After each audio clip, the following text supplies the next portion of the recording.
एक बार फिर आप सभी लोगों का स्वागत है।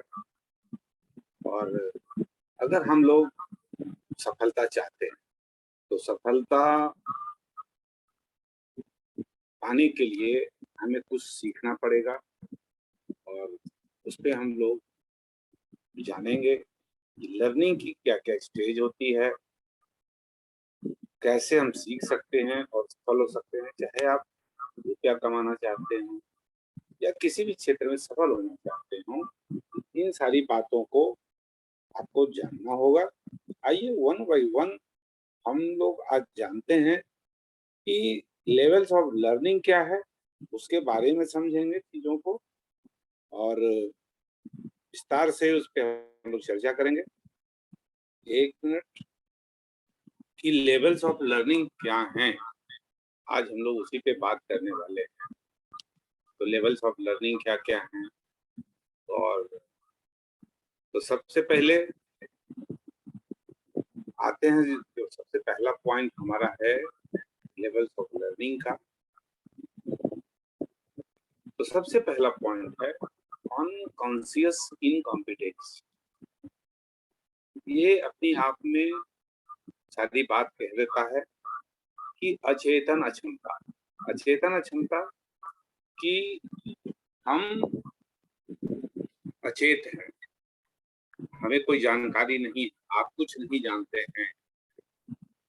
एक ऐसी गतिविधि के बारे में सोचें जो आप अभी अच्छा कर रहे हैं, जैसे पढ़ाई अभी आप अच्छी कर रहे हैं, कोई खेल आप अच्छा खेल रहे हैं, या कार चलाना अभी आप बहुत अच्छे तरीके से कार चला रहे हैं। एक समय था जब आपको इसकी जानकारी नहीं थी, इसी को कहते हैं अचेतन अक्षमता। अब ये दूसरे पॉइंट पे आते हैं, उसको कहते हैं कॉन्शियस इनकॉम्पिटेंस। हम जगे हुए हैं लेकिन अक्षम, सक्षम नहीं। तो इसमें क्या होता है, जब हम और आप किसी स्किल का अभ्यास करते हैं लेकिन हम उसमें अच्छे नहीं हैं, लेकिन हम तेजी से चीजों को सीख रहे हैं, क्योंकि जितना कम आप जानेंगे उतनी अधिक सुधार की गुंजाइश रहेगी। इसे कहते हैं जागृत या जागरूक अक्षमता। आइए हम तीसरे पॉइंट पे बात करते हैं, इसको कहते हैं कॉन्शियस कॉम्पिटेंस, जागरूक क्षमता। हम जगे हुए हैं और हमारे पास स्किल भी है, लेकिन वो सिस्टमेटिक नहीं है और हम उसके अभ्यस्त नहीं हैं। तो यहाँ पे हम सभी लोगों को ध्यान केंद्रित करने की आवश्यकता है, फोकस करने की आवश्यकता है। यह सीखने की प्रक्रिया का एक हिस्सा है, लेकिन सुधार अधिक कठिन है। जो जागरूक हैं, क्षमतावान हैं, लेकिन यहाँ पे वो सुधार की गुंजाइश काफी कम है। आप जितने बेहतर होंगे, आप लाभ प्राप्त करने के लिए उतना ही प्रयास करना पड़ेगा। अब आती है चौथी बात, अनकॉन्शियस कॉम्पिटेंस, अचेतन अक्षमता। यहाँ पे होता क्या है कि हमारा जो स्किल होता है वो स्वचालित होता है, फ्लो स्टेट में रहता है। जैसे आपने गाड़ी चलाना सीख लिया, आप अपने डेस्टिनेशन पे जा रहे हैं, तो अब आपको वहां पे जो आपका चेतन दिमाग है वो वहां पे पहुंचा दे। तो यहाँ पे सब कुछ स्वचालित है, ऑटोमेटिक है, और इसके बारे में आपको अधिक सोचने की आवश्यकता नहीं है। जितना हो सकता है हम लोग अपने स्किल को इस अचेतन क्षमता के दायरे में लाएं। जैसे हम कार चलाते वक्त संगीत का अधिक से अधिक अभ्यास करें, या कार चलाते वक्त हमारे जो सही यात्री हैं उनसे अधिक से अधिक बातें करें। तो इससे क्या होता है, हमारे अचेतन क्षमता का विकास होता है। और भी चीजें हैं कि हम अपने अचेतन क्षमता का विकास कर सकते हैं, उसमें महारत हासिल कर सकते हैं, और ये बहुत जरूरी है, क्योंकि जब तक हम फ्लो स्टेट में नहीं आएंगे हमें कोई भी सफलता नहीं मिलने वाली है, और इसमें महारत हासिल करना ही पड़ेगा। और यहाँ पर आपको करना क्या है, 2 शॉर्टकट तरीके हैं इसे हासिल करने के। पहला है कि आप एजुकेशन लें, अच्छी शिक्षण व्यवस्था हो, और आप अपने प्रेरणा के स्तर को ऊंचा रखें, और आप अपने कामों को छोटे छोटे टुकड़ों में बांटें, और उस छोटी छोटी सफलता को आनंद लें।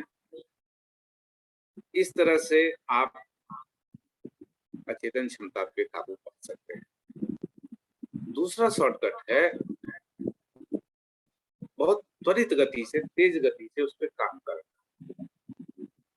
त्वरित गति से करने का मतलब, जो पहला चरण हम लोगों ने बात किया था, अचेतन अक्षमता, अनकॉन्शियस इनकम्पिटेंस की बात, हर व्यक्ति उस स्टेज में होता है, और हम चाहते हैं ये चौथे स्टेज अनकॉन्शियस कॉम्पिटेंस में आना।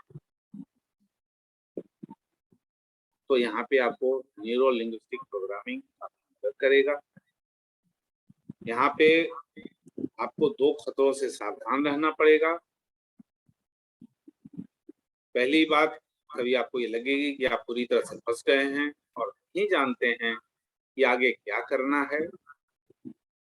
आप अपने आप को चिंतित या असहाय महसूस कर सकते हैं।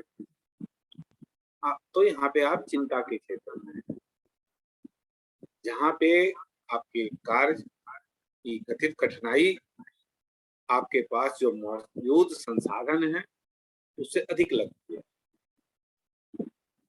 तो ऐसी स्थिति में थोड़ा विराम की आवश्यकता है। यहाँ अपने मानसिक एक स्टेप को वापस लीजिए, गहरी सांस लीजिए, और सोचिए कि आगे आपको क्या करना है, आपको क्या संसाधन चाहिए, कौन सी जानकारी चाहिए, किससे मदद लेनी है। पूर्ण विराम यहाँ पे खूब आराम से सोचने की आवश्यकता है।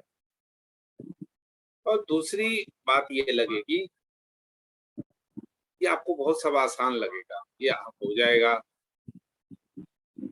और आप इससे अपने हाथ को पीठ की तरफ बांध कर भी आराम से कर सकते हैं।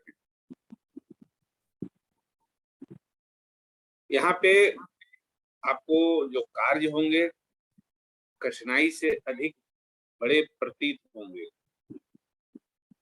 यानी आपको यहाँ पे कठिनाई अधिक दिखाई देगी, तब भी आपको आराम की आवश्यकता है, मानसिक कदम पीछे लेने की आवश्यकता है। फिर गहरी सांस लीजिए, तय कीजिए कि क्या करना है।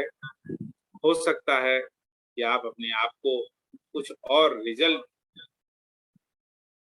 निर्धारित करें, उसकी ओर अपने आप को खींचे। यहाँ पे आपको एक ब्रेक की जरूरत है, आपको उस हुनर की जरूरत है सीखने की, जिसके माध्यम से आप आगे बढ़ सकते हैं। सीखने का क्षेत्र ये 4 थे, और इसी 4 पे काम करके लोग सफलता पा सकते हैं। तो आज की जो हमारी जानकारी थी, हम अगर सफल होना चाहते हैं हमें इन सब सारी चीजों को काम करने की आवश्यकता है, और आराम से हम लोगों को इसके बारे में सिखा सकते हैं, जानकारी दे सकते हैं। अगर आपको ये वीडियो अच्छा लगा तो अधिक से अधिक लोगों तक पहुंचाएं। फिर आगे मिलते हैं किसी दूसरे टॉपिक के साथ। बहुत बहुत धन्यवाद। Thank you.